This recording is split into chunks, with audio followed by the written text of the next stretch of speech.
ఎలా అనిపిస్తుంది పవన్ కళ్యాణ్ గారి పాలన తమ్ముడు? ఇది పవన్ కళ్యాణ్ గారి పాలన చాలా బాగుంది. పవన్ కళ్యాణ్ గారు డిప్యూటీ సీఎంగా ఉండడం నాకు ఎంతో సంతోషంగా ఉంది. పైగా పవన్ కళ్యాణ్ గారు ఎప్పుడైతే డిప్యూటీ సీఎంగా అతను గెలిచాడో అప్పటి నుంచి ఆయన పేద ప్రజలకి మేలు చేయడం ఇదంతా కూడా నాకు చాలా హ్యాపీగా ఉంది. పైగా డొనేషన్ నిన్న 50 లక్షల డొనేషన్ ఇచ్చాడు. అది కూడా చాలా సంతోషంగా ఉంది, చాలా హ్యాపీగా ఉంది. ఎందుకంటే ఇప్పటిదాకా 50 లక్షలు ఇచ్చినోడు ఎవ్వరూ లేరు. ఆయన గెస్ట్గా పోయి గెస్ట్గా పిలిచిన దానికి ఆ గెస్ట్గా పోయిన దానికి విన్న వెంటనే టక్కన ఆ డొనేషన్ ఇవ్వడం. ఎందుకంటే ఇవన్నీ చేయాలంటే మనసు రావాలి, మనసు ఉంటే మార్గం ఉంటుంది.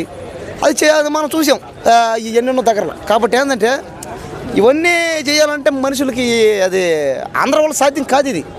ఎందుకంటే ప్రతి మనిషికి డబ్బు ఆశ, పదవి ఆశ, డబ్బులు ఉంటే అది వస్తుంది, ఇది వస్తాయి, బిల్డింగ్లు వస్తాయి, అమ్మాయిలు వస్తారు, ఏదేదో అంటారు. కానీ పవన్ కళ్యాణ్ గారు డబ్బు మీద ఆశ లేకుండా పేదవాళ్ళకి మేలు చేయాలని, పేదవాళ్ళకి మంచి చేయాలని 50 లక్షలు ఇవ్వడం నాకు చాలా సంతోషంగా ఉంది. నేను ఇక నుంచి పవన్ కళ్యాణ్ గారిని ఇన్స్పిరేషన్గా తీసుకుంటా అన్నిట్లు ఖచ్చితంగా. జై జనసేన, జై పవర్ స్టార్. ఓకే కాదు తమ్ముడు, ఇంకొక విషయానికి వస్తే కళ్యాణ్ గారిని కిందికి లాగాలని కొంతమంది అనుకుంటారు కదా, వాళ్ళకి ఏం చెప్తావు మరి? అది కిందకి లాగాలనుకోవడం చాలా తప్పదే. పైగా కిందకి లాగాలనుకుంటే ఓళ్ళే కిందకి పోతారు. ఎందుకంటే ఒక మనిషిని ఎప్పుడో మనం కిందకి లాగాలంటే ఆ మనిషి పోతానే ఉంటాడు, ఆ మనిషి పైకి పోతానే ఉంటాడు. మనం పోయి ఆయన వెనక కింద లాగుతూనే ఉంటాం. మన వల్ల కాదు అది. నువ్వు కిందకి లాగాలని నువ్వు ఎంతసేపు లాగుతావు? ఇట్లా లాగే కొంది ఆయన పోతాను అంటాడు, అంతే సాగిపోతాడు ఇట్లా. ఎందుకంటే మనం లాగడం వదులుతాం అట్ట, వదలడం ఏమవుతుంది ఆ స్పీడ్ దెబ్బకి అంతకు డబుల్ పోతుంది. మళ్ళీ నువ్వు ఆడపోతావు, మళ్ళీ లాగుతావు, మళ్ళీ వదలడం మళ్ళీ ఏమవుద్ది అంతకు మళ్ళీ డబుల్ అయిపోద్ది. ఇంకా నీకు పట్టే దొరకదు. ఇంకా ఆ మాదిరిగా మనిషి నువ్వు లాగితే 1 సారి 2 సార్లు 3 సార్లు అంతే. ఇంకా మనిషి నీకు దొరకడం చిక్కడం. కాబట్టి ఏంటంటే పక్క మనిషిని తొక్కేద్దాం, లాగేద్దాం అనుకోవడం నీ పొరపాటు. అదేంటంటే నీ చేతగానుడు చేసే పనేది. కానీ పవన్ కళ్యాణ్ గారు లాంటుడు ఆయన ఫ్యాన్స్ మేము. నేను పవన్ కళ్యాణ్ గారికి మొదటి నుంచి నేను పెద్ద ఫ్యాన్ని. జనసేన పార్టీకి ఓటేయమని చెప్పింది నేనే.